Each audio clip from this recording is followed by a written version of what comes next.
Silmar César Miller, ao vivo, sempre no primeiro segmento do nosso programa. Bom dia, Silmar.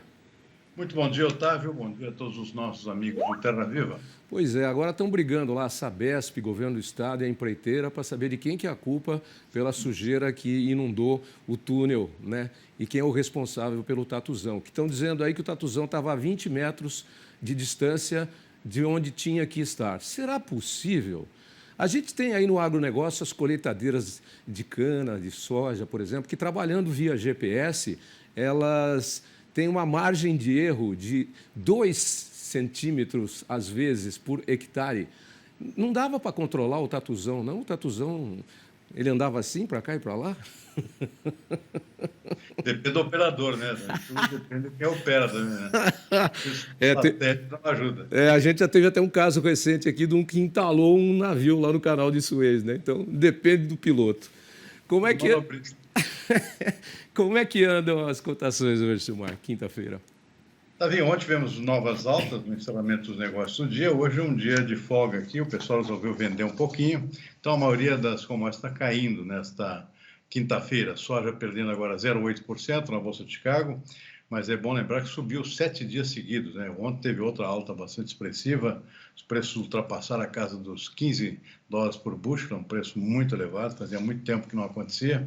Hoje, portanto, dia de o pessoal vender um pouquinho. Então, soja caindo 0,8%, milho, a mesma coisa, caindo 1,1%, trigo também com queda, 1,2%. Na Bolsa de Nova York cai o açúcar bruto, menos 0,3%, suco de laranja também perdendo um pouquinho, 0,1%, o algodão abriu em alta, ou agora caindo um pouquinho também, 0,1%. Na contramão aqui o café arábica voltando a subir, 0,9%, e também o cacau, alta de 0,6%. Mercado de combustíveis, que a gente sempre chama atenção aqui, porque tem uma influência muito direta aqui no Brasil, preço do petróleo caindo nesse fim de manhã, 0,8%, petróleo tipo Brent, que é o nosso referencial aqui para a Petrobras, $88,70. É uma queda, mas na verdade o preço segue lá em cima. O dólar operando em alta hoje, 0,8%, R$ 5,32. E o índice Bovespa na P3, menos 0,3%.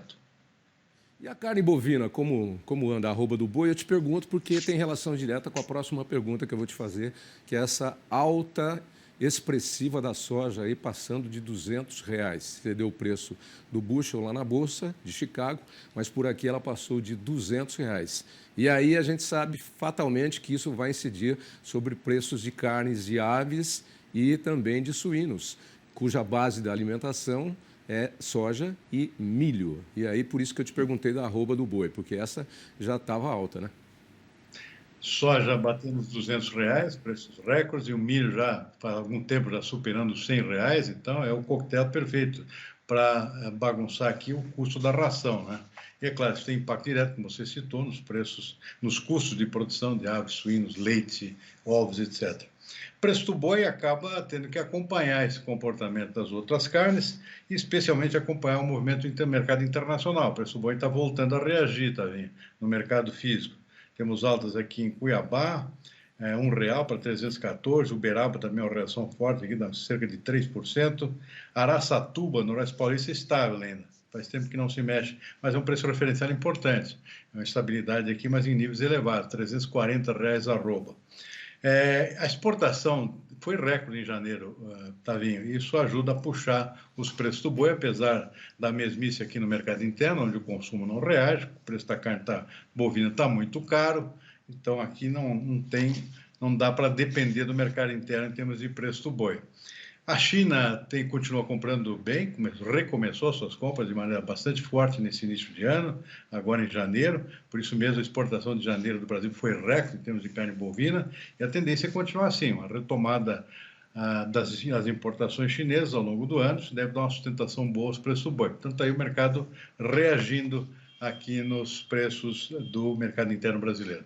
E a soja, eu tenho até uma entrevista hoje sobre a produção de soja na região sul do Brasil, daqui a pouquinho, a minha entrevista de hoje, mas esse preço aí, pelo visto, vai continuar subindo, né? Porque as perdas são enormes e agora já confirmadas e com perspectivas mais pessimistas ainda. Certamente uma produção já a 130 toneladas, só aí são 15 toneladas perdidas em relação às previsões iniciais, né? Então, isso aí não tem muita volta, não. Até porque o clima continua bastante irregular no sul do país, Rio Grande do Sul, particularmente. Hoje tem previsão de chuva, mas só que o estrago está feito já, né? E são chuvas muito irregulares, chove num lado, não chove no outro, então isso acaba causando mais prejuízo ainda. Há uma situação de lavoura já bastante estressada por conta de um período muito longo de falta de chuvas, né? São praticamente desde novembro aqui que não chove em vários lugares do Rio Grande do Sul, que é o segundo maior estado produtor de soja do país. Então, o estrago está feito, a tendência é de manutenção de preço elevado, sem dúvida nenhuma. Bom, e os deputados retiraram lá a taxa, o imposto sobre o milho, né? Que já estavam querendo dar mais uma garfada aí, como a gente diz. Não pode ver coisa que caminha bem que os caras querem dar uma mordidinha, né? E não resolve, né? São situações que não acabam, medidas que acabam não resolvendo nada. Pelo contrário, criam desestimula o produtor interno, começa a se taxar a exportação, acaba barrando as exportações, acaba pressionando os preços do mercado interno, desestimula o produtor que precisa aumentar a sua produção, que é o que ele está tentando fazer, né? Aproveitando os preços altos. Então, essas situações de mercado se corrigem com o próprio mercado, sabe? Não tem muito o que fazer. Tem a outra lado aqui, também está circulando no Congresso, uma redução do imposto sobre importações de milho. Com medida emergencial, tudo bem, até porque no sul lá praticamente não vai ter milho para os setores de aves e suínos, então, com medida emergencial, então, reduzir imposto de importação. Isso tudo pode ser tranquilo, pode ser perfeitamente absorvido aqui pelos produtores de milho no mercado interno, não afeta a renda do produtor, desde claro que também não seja uma coisa permanente. Tem que ser uma coisa temporária, com uma medida emergencial para socorrer a quem consome milho, né? Então, isso, tudo bem. Agora, taxar a exportação, isso não leva a lugar nenhum. Já tentaram fazer isso com a soja também, né? Não adianta, né? Deixa o mercado se controlar, né? O mercado se controla. Você falou do milho, quer dizer, aí se o governo liberar a taxa de importação do milho também, isso é bom porque a inflação pode ficar menor, porque aumento de custos aí de diversos produtos em função do aumento do milho e da soja, você citou leite, ovos, aves, suínos, isso pode acelerar ainda mais o custo da cesta básica, inflacionando ainda mais a situação que já não é boa. E que a Selic tenta corrigir aí com... Você se embebedou ontem com os 10,75, o talagaço da Selic? Ficou dentro do esperado, né, também, não surpresa nenhuma. 10,75, um aumento de 1,5%, dentro, claro, desse espírito aqui, tentar segurar o ímpeto inflacionário, que não parou ainda, né? Estamos aí chegando, ultrapassando 5% como expectativa para esse ano, muita gente já falando em 6% ou até mais, porque tem um componente novo agora também, que é exatamente essas perdas na produção agrícola, né?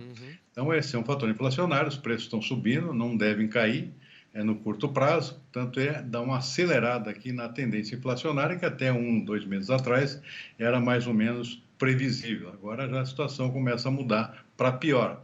Então, só que aquele negócio, né, Tavinha, a taxa de juros aqui, ela acaba não conseguindo controlar a inflação quando vem outros fatores influindo, como é o caso de um fator emergencial, inesperado. E encarece tudo. Encarece tudo, vai exigir mais aumento de taxa de juros, aí trava a economia. Então, é o efeito colateral dessa situação. Se aumenta por demais, você também não produz, né? Porque tudo crédito fica caro e a economia começa a emperrar, e o PIB cai. Então, é difícil dosar isso aí. Tem uma dosagem certa, mas é difícil acertar a mão. O consumidor, ele não presta muita atenção nas coisas, né? Ele vai lá no supermercado comprar o alimento e vê que está caro. Mas é caro em função de uma série de coisas, como consequência. E a taxa de juros também incide. Olha, se eu não me engano, há um ano atrás, em fevereiro, a gente estava com 2 ou 2,5 de Selic, era isso? Se eu não me engano. Mais ou menos. Tivemos 8 aumentos aqui, isso foi mais, acho que foi no fim de 2020. Calcula, 2,5 e 8 aumentos seguidos. Olha, veio de 2,5 para 10,75. Olha o custo do dinheiro, olha o custo de tudo. Não é? Chegamos até 2 redondos, inclusive, né? Exato. Taxa civilizada aí.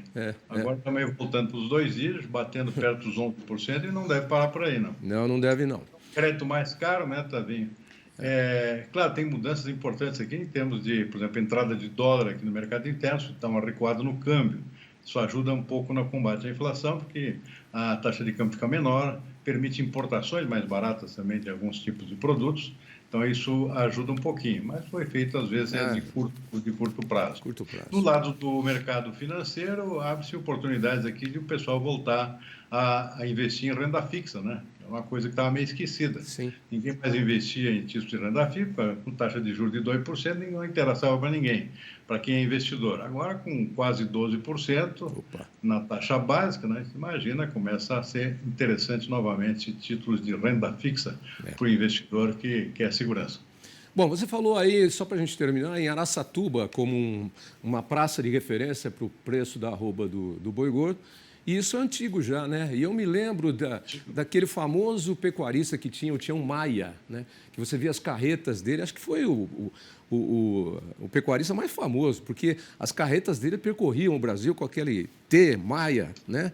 E ele era um grande pecuarista e um grande produtor. O que aconteceu com o Tião Maia? O Tião Maia foi embora, foi criar boi na Austrália, né?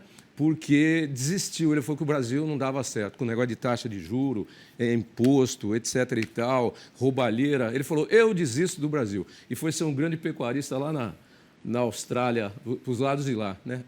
Como é a história, né? É gente que não aguentou esse tranco que é o dia a dia na vida da economia brasileira. Sem dúvida nenhuma, também. Aqui o negócio aos trancos e barrancos, né? Você acaba não tendo condições de planejar no longo prazo. Esse é um dos grandes problemas do Brasil, né? Falta de planejamento de longo prazo. Até na China você consegue fazer isso aí, mas, claro, a economia centralizada. Tudo bem, mas... Só tem planos de investimento, por exemplo, de pelo menos 5 anos. Né? Aqui, plano aqui de dourar de um mês aqui já é muita coisa, né? Então, realmente, é muito difícil você trabalhar com planejamento aqui no país de tantas turbulências, tantas idas e vindas, que começa pela própria taxa de juros, né? Você ter 2 anos atrás, você tinha uma taxa de 2, de repente está falando com 12. Que 2? Um ano atrás. Não, mas é verdade isso, é aos trancos e barrancos mesmo que a economia brasileira vai. Porque eu me lembro que a gente sempre viveu aos trancos e barrancos e depois, na época do Fernando Henrique Cardoso, é que conseguiu se controlar a inflação e a moeda ficou estável. E aí... foi um período, não vamos comentar sobre os erros e acertos do governo, FHC, mas foi um período onde a economia conseguiu fazer planejamento, porque você conseguia planejar para 1 ano, 2 anos, o que você ia investir, como você ia construir.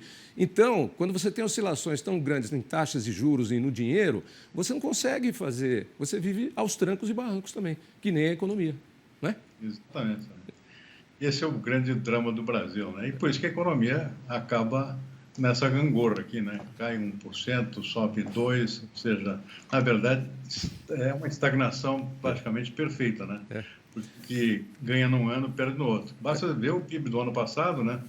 Que acabou sendo positivo, mas não compensou os 2 anos negativos que nós tivemos em 2019 e 2020. Exatamente. Então, né? ficamos zero. Foi o que você falou, a gangorra aqui, ó. Um pouquinho para cá, um pouquinho para lá, um pouquinho para cá, um pouquinho para lá. Pode ser labirintite também, viu? Tomba para cá. A expectativa para esse ano é zero, né? De crescimento. Zero. É gangorra no meio. Com sorte. Abraço. E amanhã é sexta-feira, hein? Vamos ver. Até amanhã, Tavinho. Muito obrigado. Preparem, porque na sexta-feira a gente já anuncia o cardápio nosso para o final de semana. Já vai pensando aí em que prato o que nós vamos consumir do agronegócio no final de semana para comemorar o fim de semana, Silmar. Abraço. Vamos lá, um abraço, tchau.